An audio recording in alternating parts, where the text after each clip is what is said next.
27 similar drop of mercury. They are maintained at 10 volt and now they are combined. जो बिगर drop होगी उसकी potential energy बतानी है, ठीक है। यहाँ पर अगर आपने अटेम्प्ट किया है तो आंसर देख लीजिए 243 आएगा।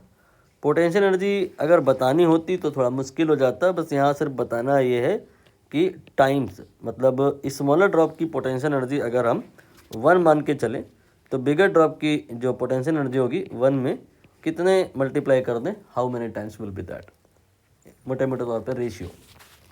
तो यहाँ पर पोटेंशियल एनर्जी का हमें फार्मूला पता होना चाहिए। बहुत सारे फार्मूले होते हैं, उसमें से हम कोई एक पिक कर लेते हैं, Q²/2C, राइट। और C ये आपको पता होगा, ये होता है 4πε0r, एक ड्रॉप के लिए ऐसा ही होता है, ठीक है। तो यहाँ पर सिर्फ ये देख लो कि कौन किस पे डिपेंड कर रहा है, किस प्रकार से। U is directly proportional to Q²/R। तो जो अगर हमें ये पता चल जाए कि ये जो कम्बिनेशन हुआ है ड्रॉप्स का, इसकी वजह से चार्ज में क्या फ़र्क पड़ जाएगा और रेडियस में क्या फ़र्क पड़ जाएगा, तो कहानी क्वाइट ईजी हो जाएगी।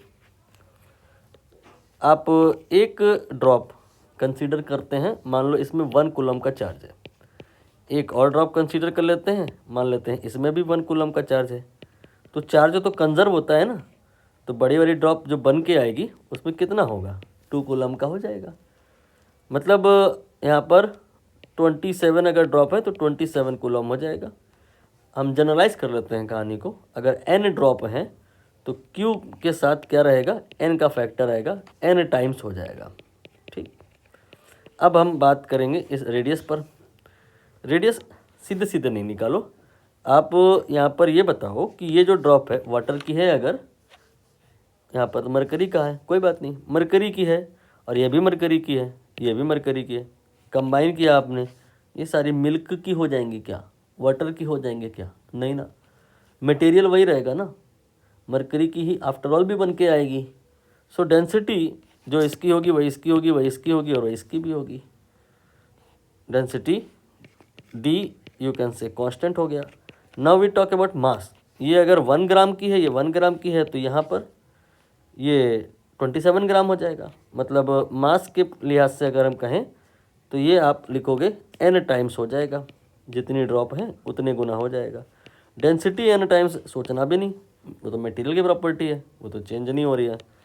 तो डेंसिटी मास वॉल्यूम के बीच में एक रिलेशन होता है, density is equal to mass by volume, या you can say that volume equal to mass by density. जैसे भी लिखो, आपको तो बस ये समझना है V और M, मास एंड वॉल्यूम, ये डायरेक्टली प्रोपोर्शनल है। तो जब आप कह रहे हो कि मास n गुना हो जाएगा तो वॉल्यूम ये भी n गुना हो जाएगा। और वॉल्यूम यू नो क्या होता है, 4/3πr³ होता है।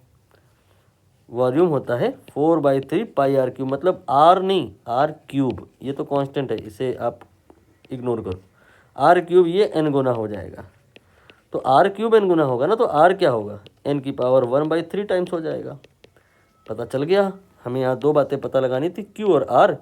Q के साथ जो फैक्टर है वो n का है और R के साथ जो फैक्टर है n⁻⁴ है, लेकिन Q का स्क्वायर है तो यहाँ पर हमने स्क्वायर कर दिया। ओवरऑल फैक्टर क्या आएगा, n⁻2 - 1/3। अब आप सॉल्व कर लीजिए, यहाँ पे n⁻2 - 1/3, ये हो गया 6 - 1 5/3। इस फैक्टर से पोटेंशियल एनर्जी बड़े वाले ड्रॉप की मल्टीप्लाई हो जाएगी।